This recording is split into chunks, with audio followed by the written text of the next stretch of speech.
la découverte du complot de 1983 et jusqu'à la tentative de putsch de 1984. Sadou Daoudou, devenu secrétaire général de la présidence de la République en remplacement de Samuel Eboa. Maïkano Abdoulaye, ministre des Forces armées. Colonel Saleh, puissant commandant de la garde républicaine, le seul corps qui était suffisamment armé. Ngoura Beladji, commandant du quartier général. Commandant Abdoulaye, puissant patron de la redoutable sécurité militaire.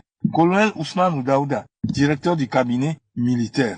Le seul remplacement que Paul Biya avait effectué, c'est la nomination de Mevame Boutou, qui avait remplacé Wadjiri Yaya comme secrétaire général aux forces armées. Ce dernier parti remplaçait Issa Bakari comme délégué général à la gendarmerie nationale. Alors qu'au temps d'Aïdjo, sans que ce dernier ne se soit trouvé avec une épée de Damoclès au-dessus de sa tête, comme Paul Biya, il n'avait jamais mis à la tête des forces armées que les gens du Nord.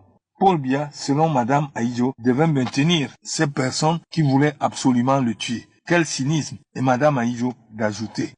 On dit que la mort efface tout. Au Cameroun, elle n'a rien effacé. La mort ne doit effacer tout que quand il s'agit d'Aïdjo. Se souvient-elle seulement ce qui s'est passé à la mort de Moumié? 3 novembre 1960, 19h10. Félix Moumié est mort.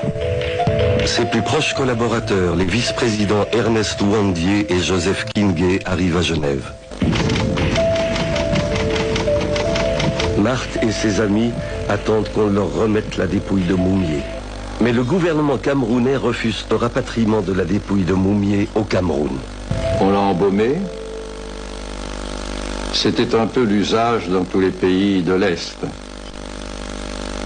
On suivait le rituel Lénine, Staline. Et on l'a conduit dans un avion spécial, offert par Sékou Touré. Et Jean Brel, nous l'avions tous accompagné. Marthe la veuve, Ouandié et Kingé, les deux lieutenants de Moumié. Nous accompagnons Marthe au cimetière. Depuis 45 ans, le cercueil contenant le corps embaumé de Félix Moumié se trouve ici. Marthe espère pouvoir enfin le transférer dans son pays. Pour la première fois depuis sa détention, Marthe se rend sur la tombe de son mari. Elle fait alors une terrible découverte.